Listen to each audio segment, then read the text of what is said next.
Jalan Trogong ini, dari kampung ini, Kampung Trogong. Makanya namanya batik Betawi Trogong. Kalau dulunya ya, saya juga nggak ngalamin ya, dulunya itu warga-warga di sini banyak yang pada membatik. Jadi maksudnya kegiatan membatik dulu itu memang udah ada di sini. Cuma tahun 70-an itu sudah hilang. Tapi orang-orangnya masih ada juga kok yang dulunya pernah batik, sekarang masih ada. Masih lumayan banyak gitu. Hasil karya kita tuh mau dimanakan gitu loh. Karena masalahnya begini, sekarang orang Indonesia sendiri yang merasa dia memiliki budaya asli batik itu kenapa kok mereka justru kok malah, maaf ya, untuk para aparatur atau apa tuh, boyo beliau batik tulis atau enggak caplak, jangan pakai printing. Apa kata dunia gitu loh, kalau Indonesia punya batik kok makanya masih printing. Printing itu bukan batik, printing itu ada kain bergambar batik. Itu adalah pengkhianatan dari batik tulis batik kita.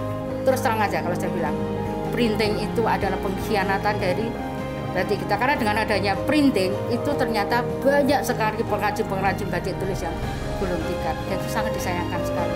Jadi batik Gobang sendiri kita sudah hampir lagi sebelum pandemi itu 10 negara per tahunnya untuk memperkenalkan batik ke dunia internasional. Saya sudah diberangkatkan ke terakhir kita fashion show di Kroasia.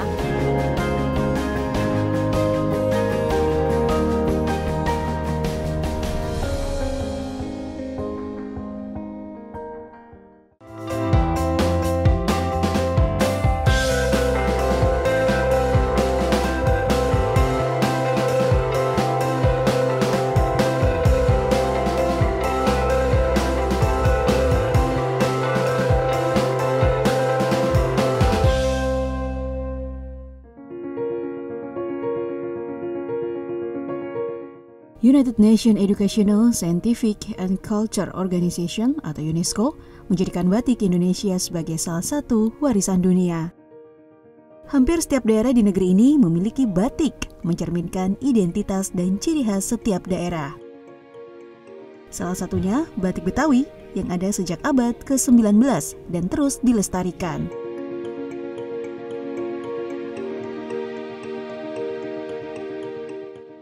Awalnya corak batik Betawi dipengaruhi oleh kebudayaan Cina, terutama didominasi oleh warna cerah, seperti merah, kuning, hijau, dan biru.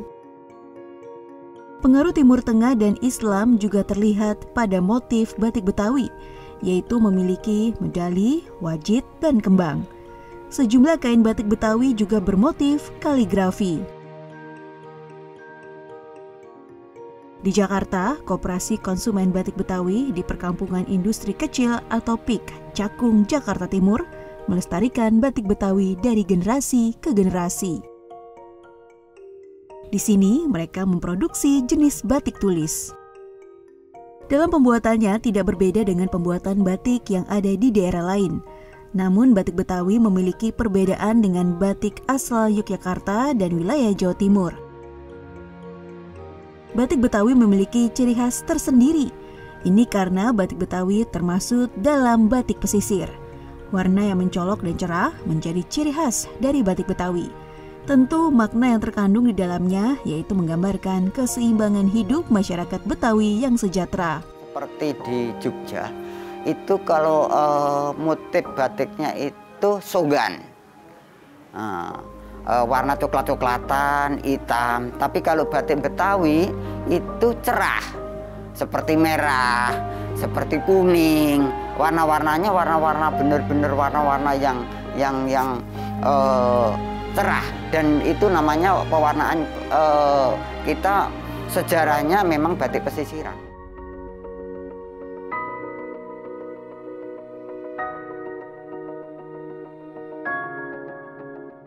Batik Betawi juga memiliki corak yang menggambarkan budaya asli masyarakat kota Jakarta. Di antaranya ondel-ondel, topeng, gigi balang, bir peletok, hingga tanjidor. Motif pada batik Betawi juga memiliki filosofi tersendiri. Masyarakat Betawi memiliki batik sebagai media untuk mempertahankan nilai-nilai budaya yang sudah ada turun-temurun. Batik Betawi filosofinya pertama kita mengangkat budaya Betawi yang ada di topeng. Topeng ini mempunyai filosofi yang membuat sejarah DKI yang sampai sekarang ini tetap harus diakuin dan dilestarikan. Di Koperasi Konsumen Batik Betawi ini, pembuatan batik melibatkan 26 orang, sementara satu pembuatan kain batik bisa dilakukan oleh 1 hingga 2 orang anggota koperasi. Lamanya waktu pembuatan satu kain batik berukuran 2 meter agar menjadi kain batik siap pakai membutuhkan waktu selama 4 hari.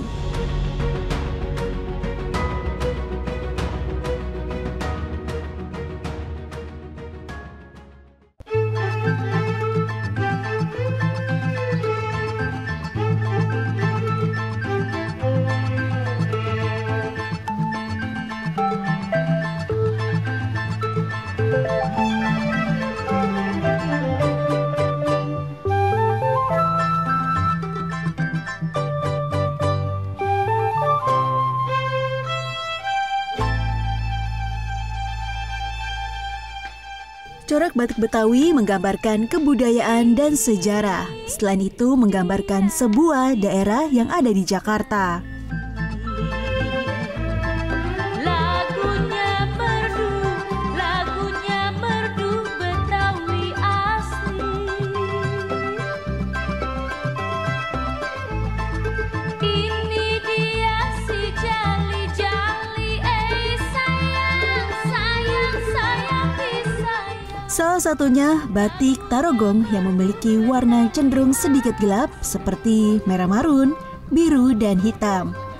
Batik Tarogong ini menggambarkan perkembangan batik yang ada di wilayah Tarogong. Dulunya, kawasan Tarogong merupakan kawasan pusat pengrajin batik pada 1960-an. Dari Jalan Tarogong ini, dari kampung ini, Kampung Tarogong. Makanya namanya batik Betawi Tarogong. Kalau dulunya ya, saya juga nggak ngalamin ya, dulunya itu warga-warga di sini banyak yang pada membatik. Jadi maksudnya kegiatan membatik dulu itu memang udah ada di sini. Cuma tahun 70-an itu sudah hilang. Tapi orang-orangnya masih ada juga kok yang dulunya pernah batik, sekarang masih ada. Masih lumayan banyak gitu.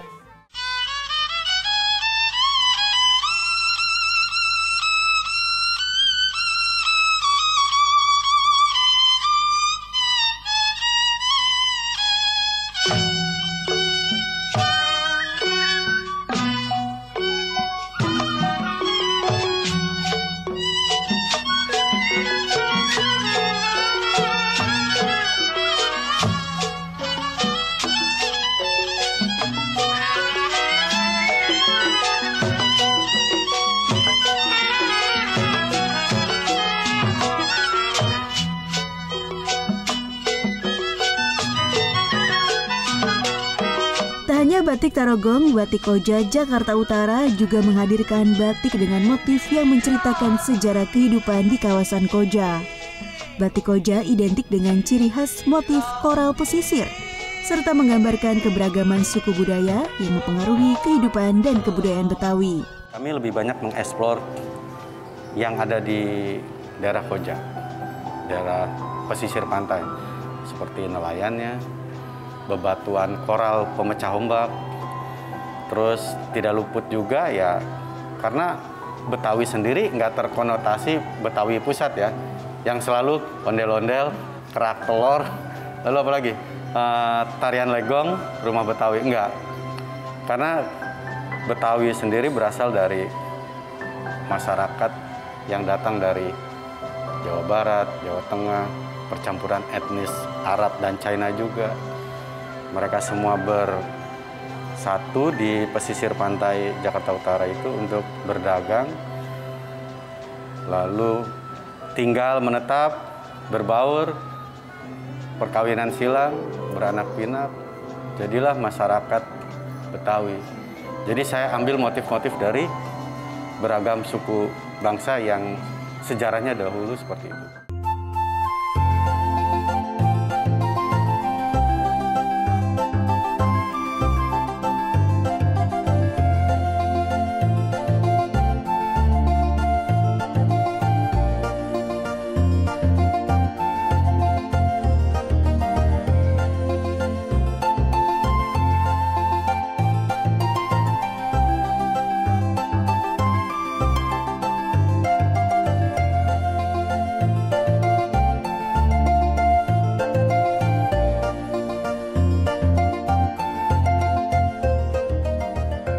Batik Koja juga menggunakan teknik yang khusus dalam pewarnaannya.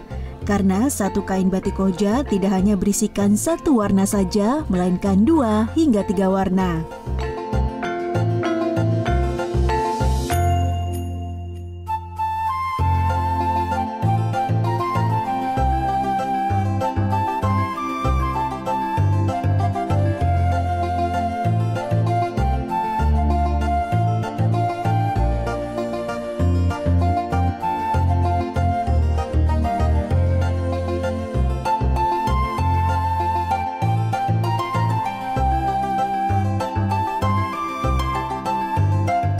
Dalam proses pewarnaan batik Koja, para perajin batik menyelupkan kain ke pewarna yang akan digunakan.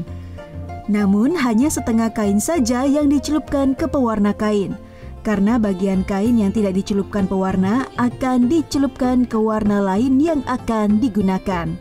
Sistem teknik perintang warnanya itu tidak celup sekaligus. Separuh kering kita jemur, nanti kita warna lagi. Warna kedua juga sama, contohnya seperti ini. Kan biasa kan untuk menghasilkan seperti ini nggak mungkin kalau dicelup. Kalau kita celup merah, satu kain merah semua. Kalau kita celup biru, satu kain biru semua. Jadi kita celup separuh merah, tunggu kering, benar-benar kering banget. Direndam dulu, direndam lagi ke air. Kalau sudah kita lihat airnya sudah tidak ada warna, kita baru masuk ke warna kedua. Begitu pula akan memasuki warna ketiga, warna kedua dikeringkan dulu, lalu dibilas sampai benar-benar air yang warna kedua itu tidak ada, kita masuk ke warna.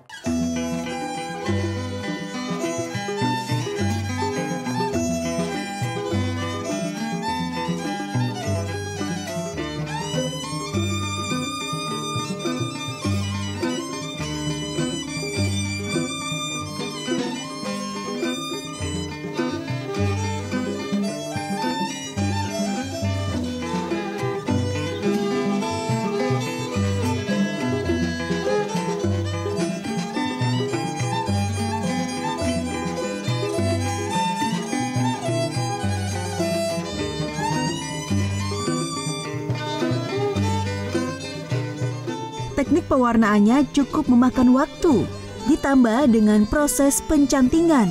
Satu kain batik Koja dapat diproduksi sekitar 3 hingga 4 bulan.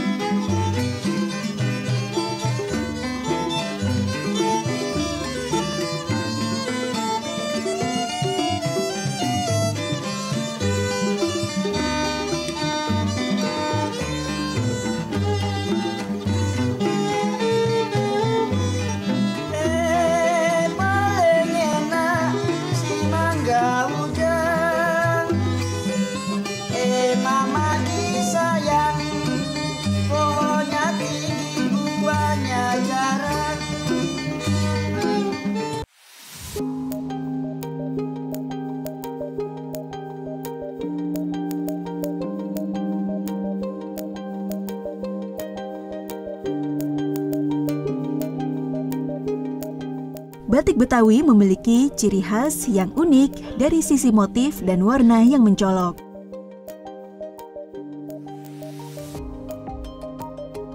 Kini batik Betawi mulai dikembangkan dengan cara mengkombinasikan batik Betawi dengan batik klasik.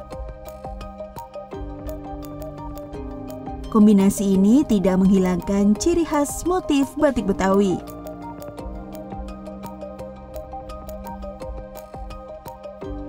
Batik kombinasi ini diberi nama Batik Gobang Jakarta.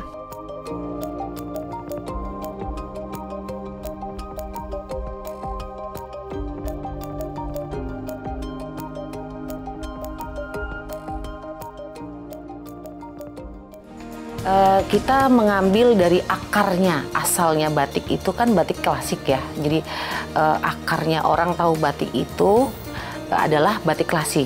Di sini kalau Jakarta itu identik dengan batik yang full color. Di sini saya mengkombinasikan antara batik Betawi dengan batik secara historis. Jadi asalnya batik dengan batik Betawi. Jadi kita mengcombine, tetap ada warna-warni dan dikombinasikan dengan warna-warna klasik atau desain klasik.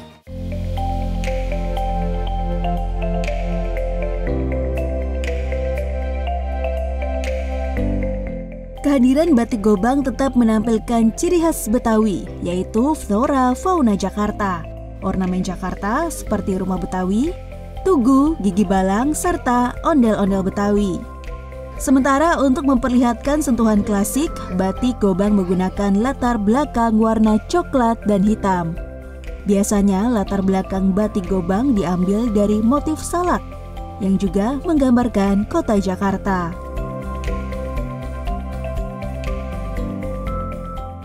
Batik Gobang ini filosofinya banyak ya, terutama kita ngambil dari tanahan. Jadi tanahan tersebut semisal kulit salak. Salak itu kan flora dari Jakarta ya. Kita ambil kulitnya, kulit salak sebagai tanahan untuk batik klasiknya. Proses pembuatan batik Gobang memakan waktu 2 minggu hingga 1 bulan untuk menyelesaikan satu kain batik. Batik Gobang ini dibanderol dari harga Rp850.000 hingga Rp5 juta untuk batik Gobang berbahan dasar sutra dan desain klasik.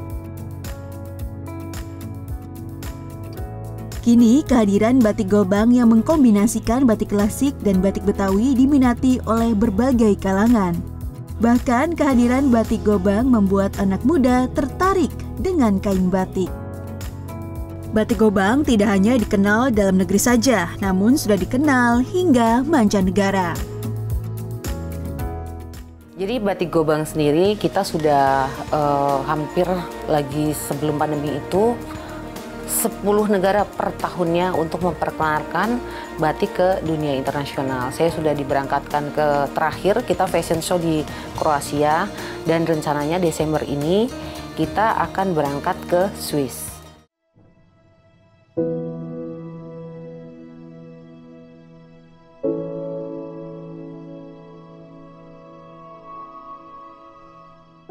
Keberadaan batik tulis Betawi kini mulai berkembang dan dikenal hingga mancanegara.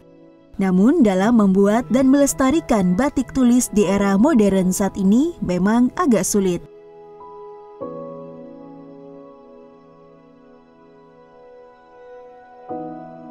Batik tulis harus bersaing dengan batik cetak yang dibuat dengan desain dan dijual dengan harga yang lebih murah. Pembatik merasa hasil karyanya kurang dihargai dengan hadirnya alat cetak batik.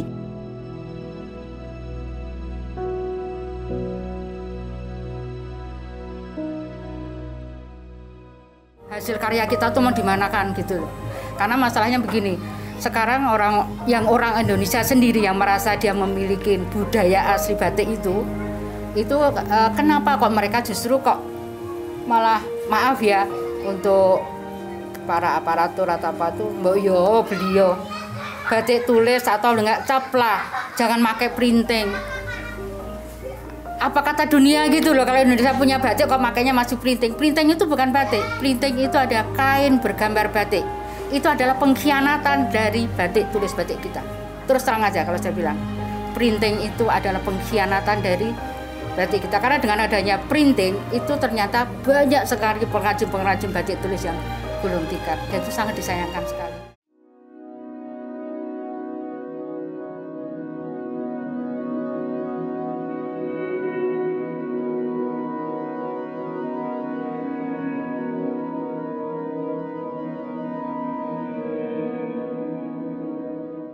Melestarikan batik tulis, terutama batik Betawi, mendapat dukungan penuh oleh warga Betawi.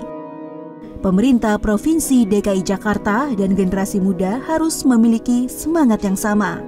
Tujuannya agar Jakarta tidak kehilangan budaya dan batik asli Betawi.